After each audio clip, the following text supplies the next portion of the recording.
Hello and welcome to Daily Politics on Trust TV.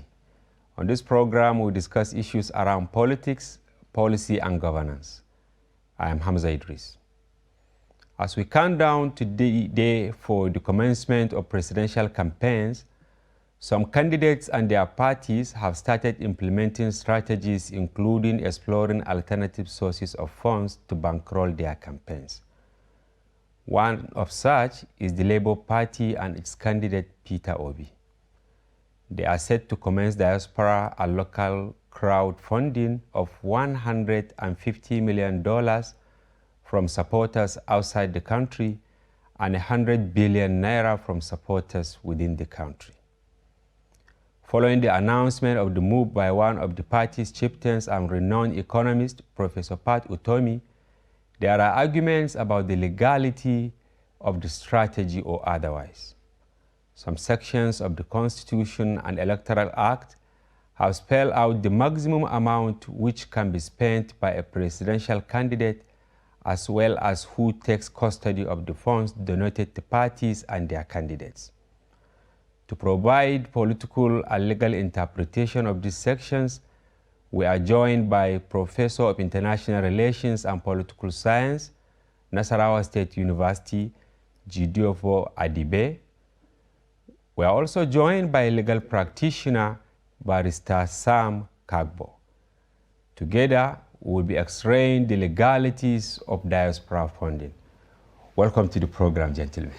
Thank you. Thank you very much. Good. Well, before we start the conversation, here are some political stories making the waves. The Independent National Electoral Commission, INEC, has directed its lawyers to defend the report submitted by the Commission's monitoring team on Yobe North APC senatorial primaries, which returned Bashir Machina as winner of the election. This was made known by INEC spokesman Festus Okoye, who explained that the Commission will henceforth review processes filed in the court by its lawyers in order to have synergy with its position. Also, the People's Democratic Party has approved a unified campaign structure across the country for the 2023 general elections, noting that the party will focus more on the grassroots. The decision was reached after the 97th National Executive Committee of the party, which held in Abuja. The National Publicity Secretary of the party, Debo Ologunaba, had also announced that the party's NEC had approved the proposed structure and organogram of the National Campaign Council, as well as the National Campaign Management Council for the 2023 general elections. Well, we will take a break now, and when we return, the discussion continues. Thank you.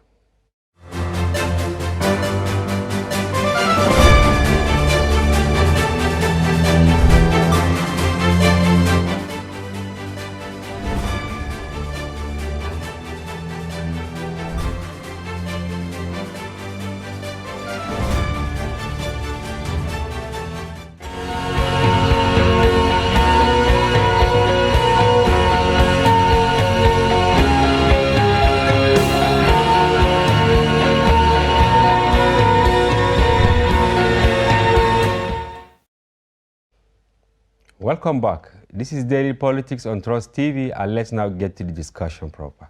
Prof. Barrister, welcome. Thank you very much. Yes, in the recap we had, let me start with you, Prof.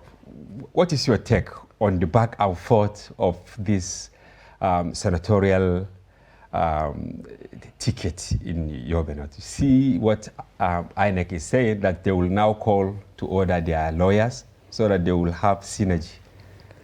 I don't understand. First of all, let me say something. You did say you were going to look at the legality of the crowdfunding argument. Yeah. I think that will be more to the lawyer. I'm going to look at the politics of it. Yes, yes, I will take that to him. And this one is just for 2 or 3 minutes, actually, yes, like icebreaker. I know, I'm coming to that. Yeah. I think the perception is that, you know, there are the untouchables in this society when you talk about that. So for the first time, it seems, not the first time, that INEC's position seems to resonate with the position of the people, and it will be a test to see how far INEC can be seen to resist pressure from big people. So if Machina insists that he has not, he was not just a placeholder, that he was the substantive winner, and because INEC seems to have been dilly-dally. I mean, he seemed to have taken a position and some people came upon it and he seems a little confused. This is the position for us to know, the time for us to know whether in the long run, because pressures are going to come from very big and important people. But the good thing now is that if you have an Android phone, you're a publisher, you're part of the people putting pressure on everybody. So INEC is sensitive to that. Yeah. And if it's able to, not just with Machina case, but also Akpabio, if we're watching to see what happens, and that will be an indication of whether INEC can be said to be truly independent. It got itself into a certain position when people thought that it acquiesced, that it was pressure from the ruling party that made it shift. Remember the time he did some postponement, which allowed the APC to gain some mileage to the disadvantage of other parties. People are watching. So, and it's not gonna be easy. It's not easy. The times have changed. People say social media is not a force. It is. Everyone is a publisher now. And so we'll see how far it goes. Okay, Prof. You see, INEC said its lawyer, one of the lawyers, his presentation in the court contradicted what it actually wanted to achieve, because he said the proceedings, I mean the primaries there, was conducted by state chapter of the party, not monitored by the national body. And they have now somehow backtracked or disowned the lawyer. What is your take on this? No, it's difficult for you to make an opinion over facts that you don't have. The processes in court would actually determine the issues that the court would determine. You see, people are laying a little bit of too much emphasis on INEC reacting to what may be termed as flawed primaries, but INEC's position could come in handy, if at all, any of the parties or any of the aspirants or the candidates infracted the rules against nominations. The most vital person in this instance are the candidates themselves or the aspirants themselves, those of them who are personally affected by the primaries, because the law gave them a leeway as to how to protect what I would call their own mandate. As long as you go through a process, a nomination process, and there was an election, and you win that particular election, ipso facto, for that very particular reason, you become the candidate of the party.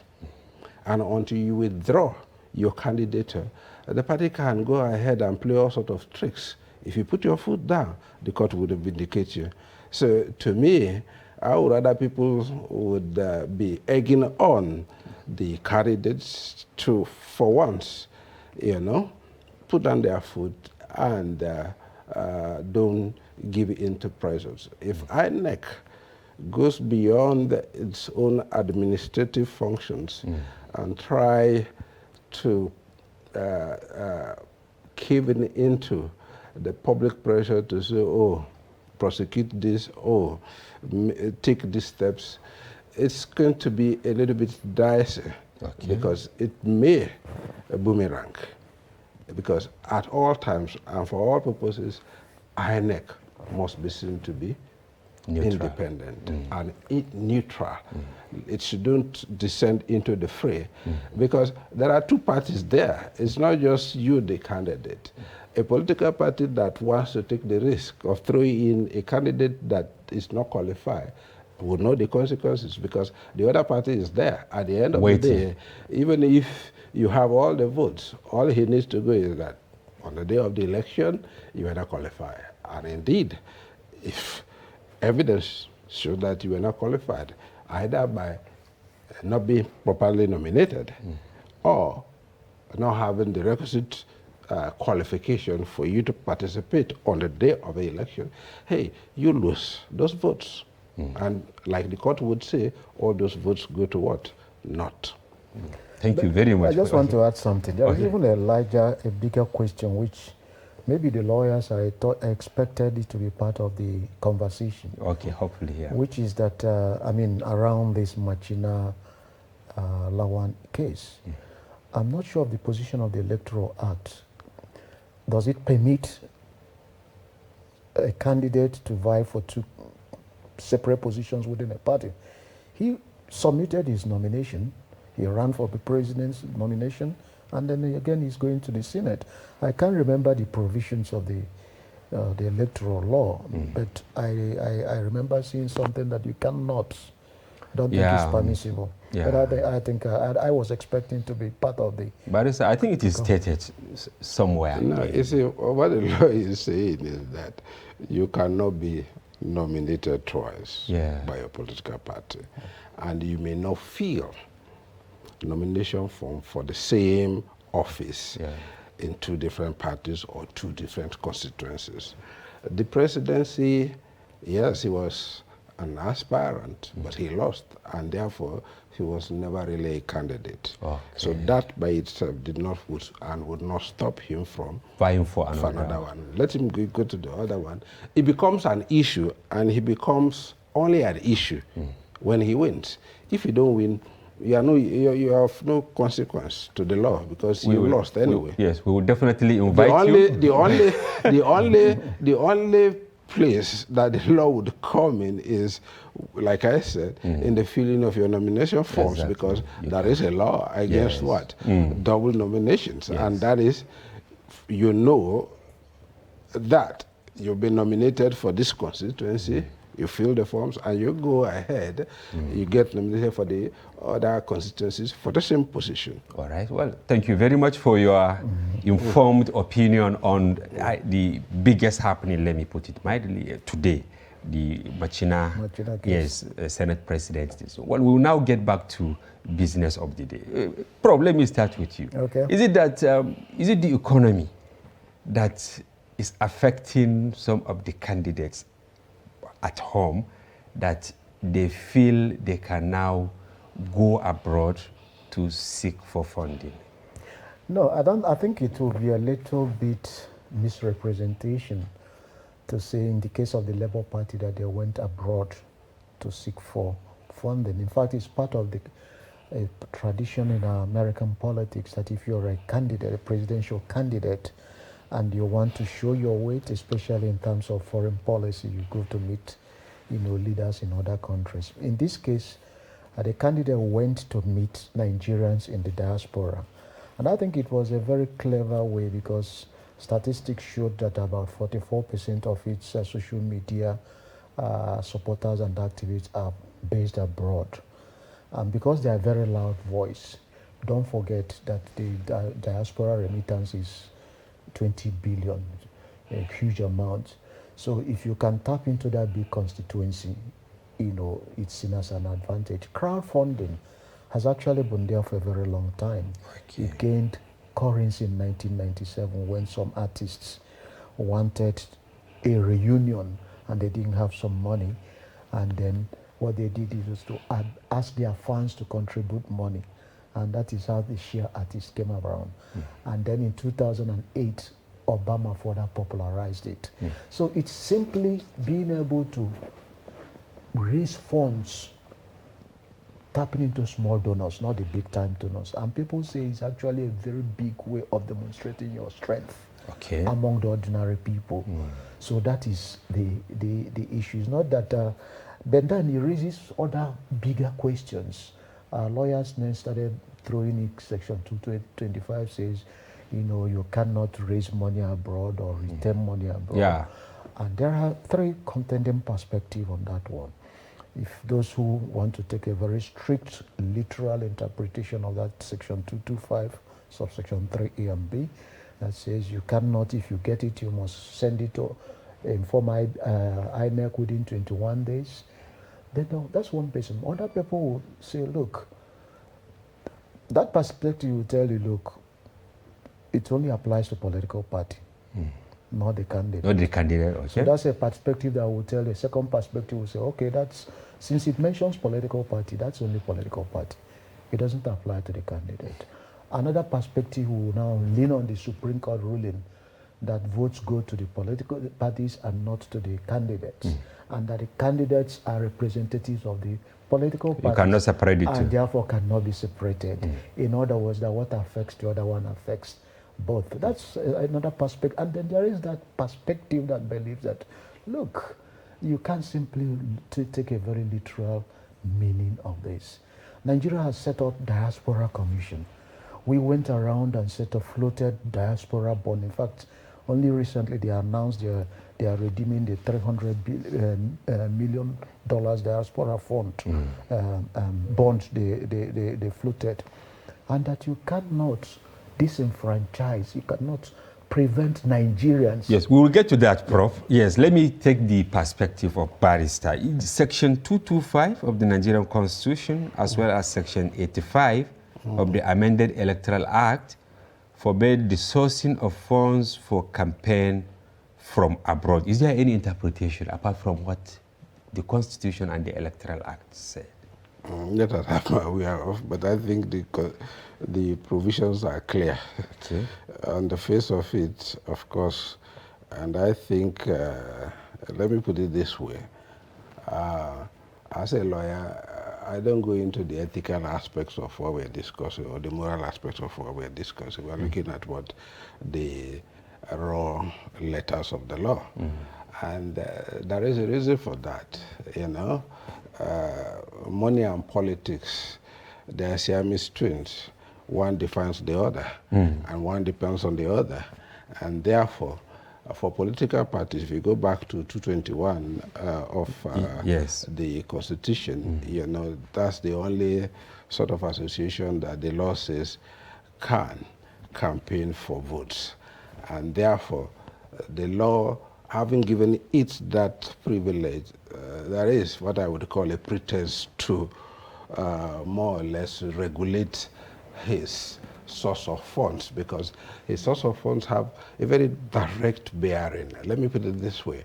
If Boko Haram or ISIS finances you into office, believe me, let the heavens fall. They can have their way. All the time. All the time. Yeah. And most times, most of these internal strifes that metamorphose or morphs into what you would call banditry or you call terrorism, is a fallout of what? Unfulfilled promises by political actors. So if the law in its own wisdom say, don't get money from abroad, but if you get it, send it directly to INEC. This is the section. Maybe I should read it. I think you should read that because I'm not too sure. Okay, you see, Section 225, subsection 4 of the Constitution requires that funds or other assets be remitted or sent to a political party from outside Nigeria shall be paid over or transferred to INEC within 21 days. And Section 88, subsection 2 of the Electoral Act limits spending by a presidential candidate to 5 billion. 5 billion. But I would like you, please, if you don't mind, to read that Section 225, subsection 3A and B. Because you can see where it's talking about political parties. No, that's what I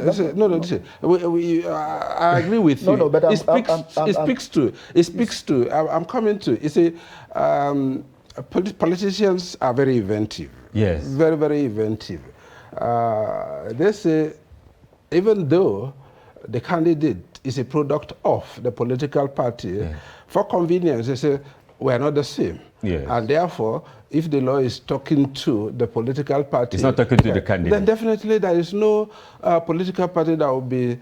It can't survive in isolation. I don't want to use the F word, but dumb enough to go source for fraud when it can simply throw in the candidate to do the sourcing. About the literal meaning. If you got Section 225, sorry, subsection 3A and B is very specific that it's about political parties. The other one is inferential. Inferential that people have now leaned to the Supreme Court judgment to say the other perspectives, to say, look, since these votes belong to the party, therefore everyone, both candidate and this, none of you should do that. Yeah. But then there is also the spirit of the law. I ask a question for that.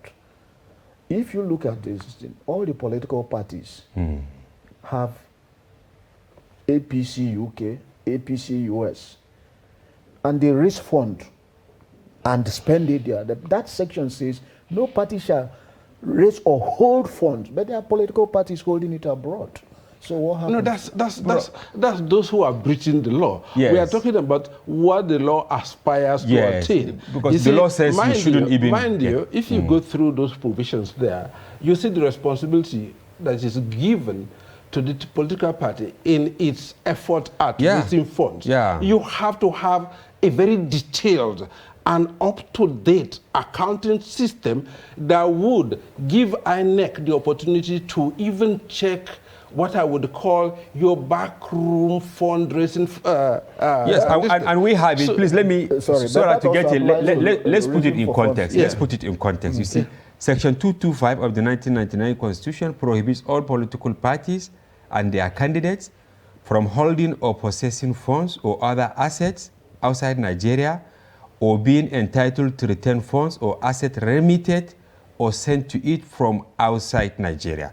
Now, subsection 2 stipulates that every political party shall submit to INEC a detailed annual statement and analysis of its sources of funds and other assets, together with a similar statement of its expenditure in such form as the Commission may require.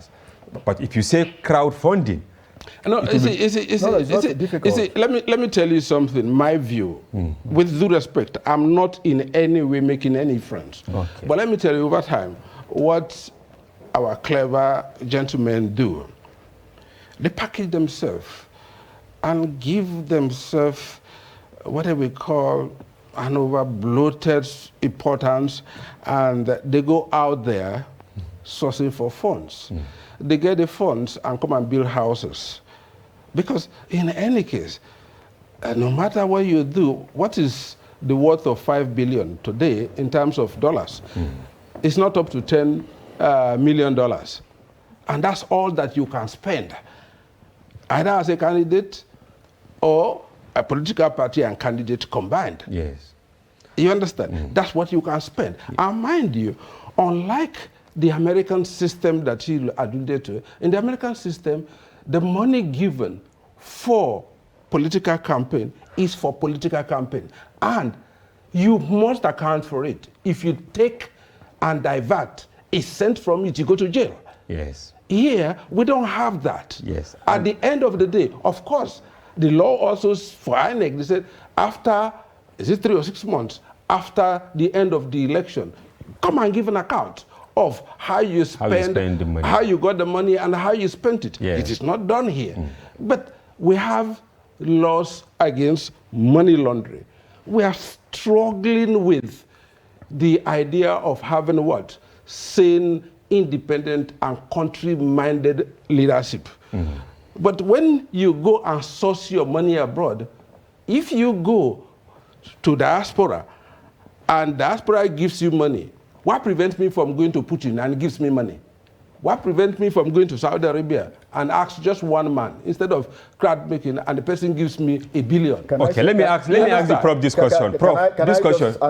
This question, maybe you now put them together. Okay. Yes, you see, the law says no presidential candidate should spend, and the party, right, should spend more than $5 billion. Yes, but the Labour Party's candidate, they said they are looking for... No, don't name names, because when you know, for instance, when you name names, it's like we are discussing... No, we are also going to discuss other parties, because the reason for the conversation is because his is in the open. There are some who are doing theirs underground. But the law says don't spend more than $5 billion. Now, he said, or his team said they are looking for $150 million. If you convert it at 427, it will give you... it's huge. And then they are looking for $100 billion from within Nigeria. is it legally okay? No, I mean, politically correct? No, that's an aspiration. Let me It has just not say breached the something. law until they When got my money. brother was talking about raising money from abroad, the campaign finance, being able to account, applies also to money you raise internally. It's not just that once Diaspora you raise remittance, abroad. No, definitely, yes. It applies across board. And as he has rightly acknowledged, no political party, apart from, I think Labour parties claimed they did that, submitted its audited account. They're supposed to do that 6 months after they left. They don't do that. About the 5 billion, I think it's when they said it's raising this thing, I don't know whether they meant it is aspirational or to intimidate others. But I also know for a certain that in present day Nigeria, how much did they even spend in the primaries, where they put in the dollars and the rest of them? Yeah. I'm not saying that, I mean, it is in the US, in the finance, monitoring finance, campaign finance has been extremely problematic in the US. And the way they, bypass that is simple. There are groups you call the surrogate groups, all these support groups and all that. So if you want to give money, for example, you can bring money and give to so many of those supports. Say, okay, this is my money, I'm giving to one support group to put banners here. It's not captured by you are not. Yeah, there is also what they call political action committees, all of those ones. My concern in this is, you are talking about Putin. We're now talking about Nigerians in the diaspora. I'm saying this maybe because I spent a considerable part of my life abroad, outside the country. And at a time, the people are talking about diaspora voting. Countries like Ghana, Cape Verde, Botswana, South Africa, small countries are doing diaspora voting. And we come around, you go to diaspora, you float diaspora bond, you get 20 billion remittances, but you say, look, when it comes to supporting a group, we don't need you. So I think the intention of that law, that's my really point of departure, that the intention of that law, if I were the Labour Party, I would go to court to seek for proper interpretation. Does it apply to foreign entities? Because it's in the US, it's foreign entities that cannot support you. If, for example, you go to Putin or any foreigner to raise money, that's clearly wrong. Probably, if I get you right, you are trying to have a relationship between diaspora, like diaspora remittance. I think annual is around 25 billion. Yes. The law does not speak to the individuals, it's to countries. It's talking about, irrespective of who is in Ghana, irrespective of who is in Togo, the law says you cannot raise money in Togo. Okay, but let me put this question. Forget about the spirit of the law and the letters of the law. Barrister, leave that to me. Because maybe if you say so, Barrister, maybe before you bring the legal perspective, if I understand what Prof is talking about is that people living abroad, they are remitting a lot of resources back to 25 billion annual. They take Nigeria abroad. No, they go with them. I think it's about what they contribute to the development of the country. That the government even recognized it and set up NITCOM. Yeah. Which is now headed by Bike Dabirera. Yes. So if you recognize this constituency as a crucial constituency, and each time both Buhari and everyone will go abroad and see the kind of, investments that some Nigerians have, and you want to bring them home. You float diaspora bonds, and then you say suddenly, no, we don't want you to get involved in this process. That's what should be tested for me, to know whether there is a kind of, a mismatch between the intention of the law and in a nutshell, you are saying, why do we need their money, but we don't give them the franchise to also maybe participate in the electoral process? You remember the saying, taxation without representation. Okay, we will build on this, Barrister, because yes, we will go for a short break, and when we return, we build from where we stop. Please stay with us. To every politician, as the campaigns gain momentum and passions begin to rise, remember, the errors of your opponents do not make you a success. Do not run down your opponent and inflame passions to violence between and among your supporters. What counts is what you plan to do for the electorate and how you intend to relieve their sufferings and bring succor. Nigeria is in dire need of patriotic leaders at all levels, leaders who will make national development their priority. Concentrate on telling the electorate what you intend to do when you get into office. Focus on making your vision clear to the electorate. Don't engage in verbal abuses, fake news, or speeches. Keep dealing with issues that will bring progress. You win the hearts and minds of the people by being above board, by being civil, patriotic, and showing empathy. Let's join hands to make the 2023 elections peaceful. A message from the National Orientation Agency.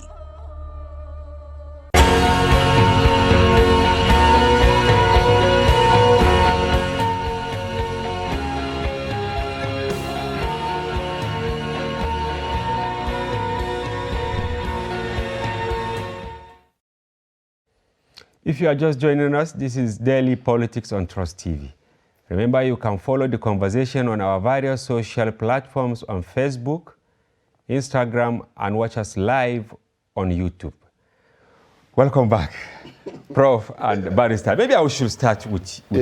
Yes, Barrister. Yeah. What is the best way for political parties and their candidates to raise funds, and what should they do with the money? You know, if you ask me, let me get a little bit to this. If the political parties want to get funds abroad and use it, get it legally and use it legally, let them consult me, I will tell them. And Nigeria's law said they shouldn't. But no, let me tell you something. Let me ask these questions and answer them. Should the diasporas vote? For me, is a yes.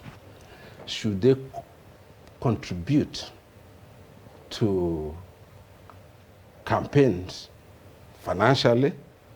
Yes. But does the present law allow that? No. But here is the trick. Sometimes it's the way we orchestrate ourselves. We draw attention to ourselves, forgetting the fact that the law is looking at us. He talks about remittances. These gentlemen are making remittances every day. What prevents me making remittance to my uncle? I asked my uncle to donate to Labour Party. Would that money would have been from abroad? No. But that's how lawyers think. They look at the law and say, what is it preventing? We don't want to breach it. But what has it not prevented? We can act on it. You understand? But as of today, you can't go raise funds abroad. They pay you in dollars abroad. You open an account for it. You want to bring it in. As you bring it in, you pass it to INEC. Because that's what the law says. But like I said, if they ask me to be the legal advisor, I'll tell them how to do it. Okay. You understand? Maybe Prof will talk to one or two of them too. But also, let me tell you something. Yes. Talking now seriously. Money laundering is a very serious issue. And tracking it a bigger one. It's a bigger issue. Yes. And people would ask you, they say, what is wrong in money coming in anyway? Because in any case, it's somebody's dollar that is coming in. I said, yeah. Why haven't you sat down and take a look at some of these vices that are crippling us? What are their source? Money does not only intoxicate, but money has its own characteristics and play out on individuals and society from its roots. That is why you see the correlation and almost the party kind of alignment between drug barons, child traffickers, gun runners, warmongers, terrorists, all of our money launderers. You know why?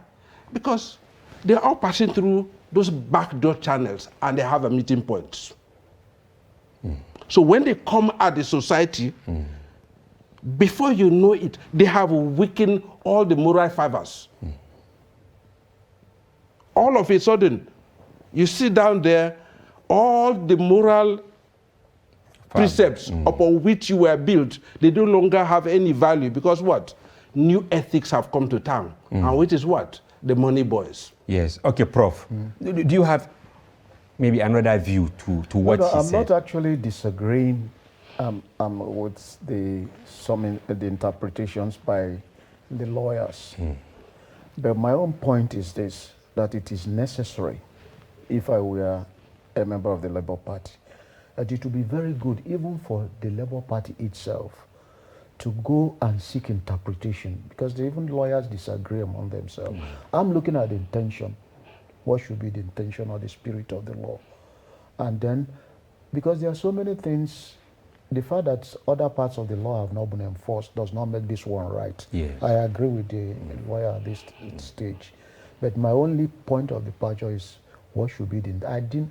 I don't think that the framers of the law had in mind that Nigerians will be, caught in that web. And by the way, in terms of money laundering, it is easier for you to track crowdfunding because most of them come through online and there's an account than people from people internally can still do a lot of whitewashing of black money, as they say. So to that extent I agree. My just point is what should be the intendment of the law, and I disagree with him now on that point. But the law as it is, literally, that's why people are making inferential interpretation. So what will you now say about this digital currency? Because very difficult to track. To track? And yes. Is it difficult to track, or some people say it's easier to track? They say cryptocurrency, crypto Bitcoin and all that.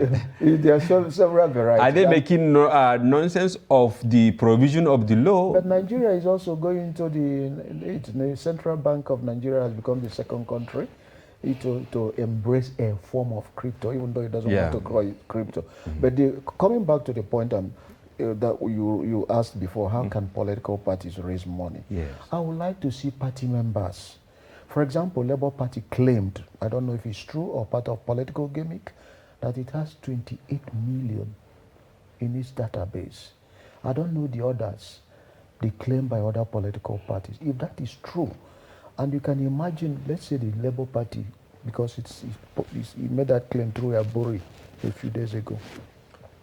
If it is true that they have 28 million. And APC claim 46 million. And they just say you have 46 and every member pays a membership due of 1,000.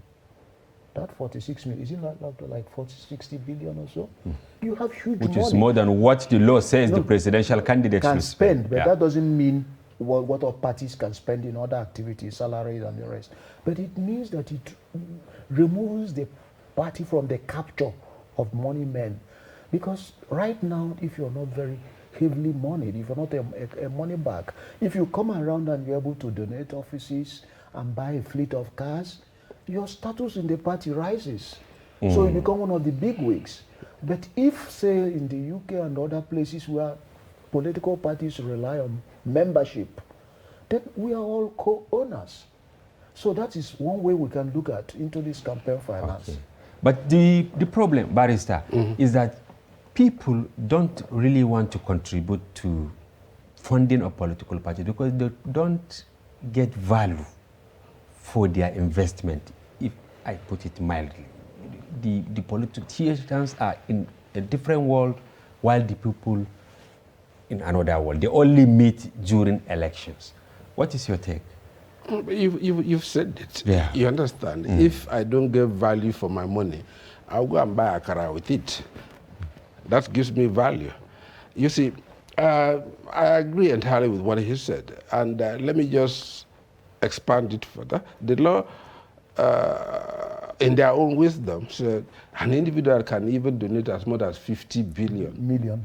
50 million, to the purse of a political party.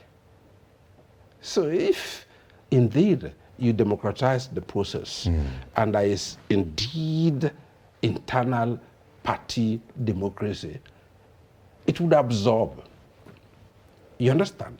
It absorbs fringe others to come in and invest in the party. Because at the end of the day, you are not only just investing for your personal gain, but you are investing for a better environment tomorrow. Because if you have good government, for example, assuming we have good public service delivery, whereby we have good school system, I'll be a rich man. Yeah. You understand? But for now, for every 3 months, I know what I have to cough to send my kids to school, because I have to finance that, not the government. And if we have a good government that takes care of my medicals, that take care of almost everything that I am killing myself today. The basic privileges. You understand? Yeah. And it only takes me to give, what, 5 million to a political party, I will do it times 2. Because what? I will still have change. And you will have value. I will have value. Yes. But we don't have that. What do we have? We have, I don't want to even give some sort of, I watch a gentleman on TV, and he was talking about a political party as if he was talking about his own backyard garden. this thing. Yes. I said, okay, as long as I'm alive, this thing Will under not my happen, word. yes. And who is the person? It's only what? A candidate. Prof, You understand? It's So not they just a appropriate the party. The moment they get it, they appropriate the party, and they become the party. So why would I?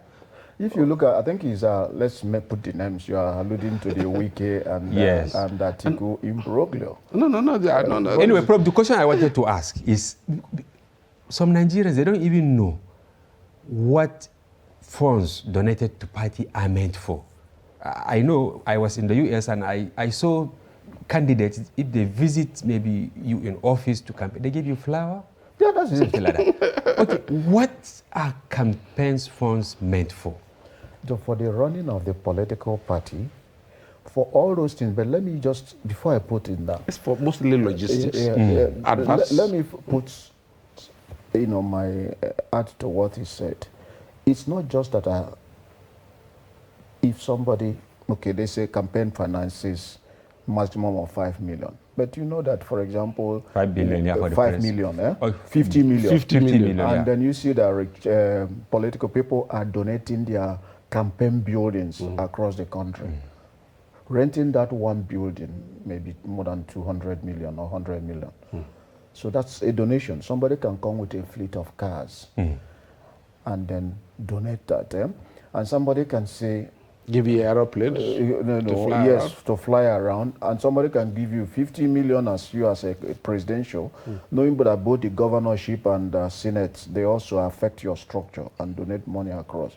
So that immediately marginalizes somebody. Like if you are a lecturer, you are this thing, and you can pay 3,000 or 5,000, and somebody has. So why would you bother? Yeah. So you do that kind of a thing. So you just have to respect yourself. But respecting yourself also means that you have accepted a subordinate position in the structure. You have then become, look at the other man as the godfather. Who will then determine how far you will go? So that is one of the dangers. They use the money in a system, but it's not limited to our politics. It is a reflection of what you see in this, a reflection of the anomalies in the society. You did mention that when you were abroad, party flowers, okay? So go there during your wife's birthday celebration. People can give flowers. Go and buy flower for your wife. You'll be on your own. I'm also at it. I'm so happy that at least a sizable number of the youth now know that politics is serious business. They are coming out. We pray, Prof, because some, they say they'll just vote on the internet. You understand? All of them, let them know, because they should know that without their own participation, their tomorrow cannot be untwined. No matter the campaign they carried out on social media. You don't have ballot papers. When I was writing, I had a column. The very first time I said, don't waste your time. I can tell who would win. Wow. You understand? It's so easy. Go down the country. You go from state to state. You go to some state, you talk about a candidate, they say, is he a musician? They don't know you. But meanwhile, the social media is awash with you. But this is what campaign monies are meant for, those logistics. You need to have volunteers. Assuming you have 1 million youth volunteering to go the states to go campaign for you. They are being volunteers does not mean they have to pay their own transport. Yes. You have to pay for their transport. Their accommodation. Barrister is talking All of always. You understand? Yes. All of this, you understand, should be where the money goes to. But we know where the big money goes to. You are a big man here. I know that you are very influential. 200 million comes to you at night. It's a big man there. Every serious politician, he has a list of all the influential members in every state. If you don't have them, you are wasting your time. Then are we not really ridiculing the law, Prof? Are we All not this money come at night. Yes, are we Let me not ridiculing the quickly- law? Yeah. Because the specifics are there. Gubernatorial candidate, this is what you should spend. Presidential, Senate, House of Reps, House of Assembly, even councillor. The law is clear.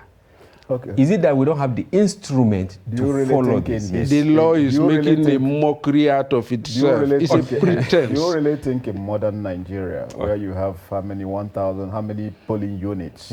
176,000 or 180,000 roughly, and then you are saying 5 billion. It's it's every party people know Yes. it's unrealistic. But let me just In 1 minute. in Prof. 1 minute. Yes. People say you don't divorce social media from what is happening in offline. There is a synergy, a convergence between the two, just like you're having a convergence between the print and the multimedia. The people that actually you see in the social media are often the opinion molders. And it is very, look at what is happening across the world. From Obama time, even though it was a long time, where it's difficult to divorce. I'm not saying that it is. Sometimes what is happening you build the momentum from the social media. It used to be the people who control access to the traditional media. When we were talking about the Lagos press, Yeah. if you control them, then you get You the control mileage the that you people. try to Yes. control. So I don't think. While I believe that the social media noise is not sufficient to give you victory, it will be very naive to write them off. Thank you. Your final words. We are discussing legality of diaspora funding. What should the National Assembly do to actually bring those in diaspora who are really remitting a lot of money to Nigeria, but they don't have the right to vote? Give them the in votes. Give them the votes. You can't be asking for my money and you don't give me the votes. Outside the oil, like he said, the next Because bills have been sent severally. The next sustaining income for Nigerians are remittances from diasporans. And that's a serious money.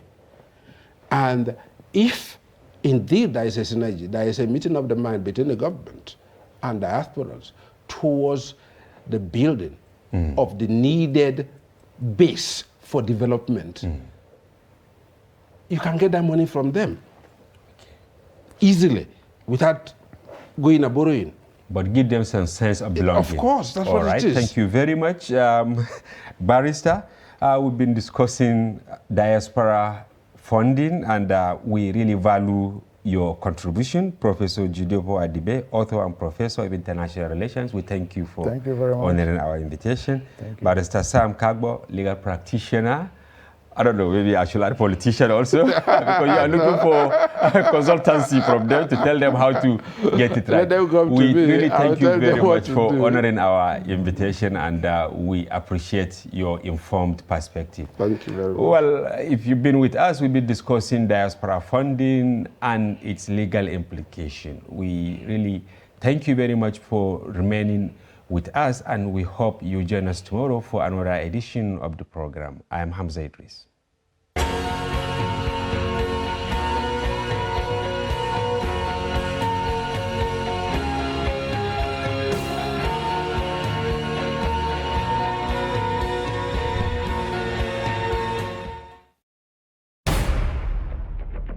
Every patriotic Nigerian should hear this. Any politician who means well for the people will never allow themselves or their supporters to engage in any violent, destructive activities. No politician who truly wants to serve the people and develop the nation will encourage his followers to destroy properties or take human lives before, during, or after the elections. The Nigerian public must watch out for these traits and isolate any politician who encourages supporters to engage in violence. No genuine politician or patriot will cause trouble and seek to destroy the very society which they aspire to lead or develop. Politicians who have the good of the people at heart will not allow themselves or their followers to engage in violence, destruction of properties, and then taking of lives. Be vigilant. By their words you shall know them. Shun violence. Stay away from politicians who want you to do so. Let's join hands to make the 2023 elections peaceful. This message is from the National Orientation Agency, NOAA.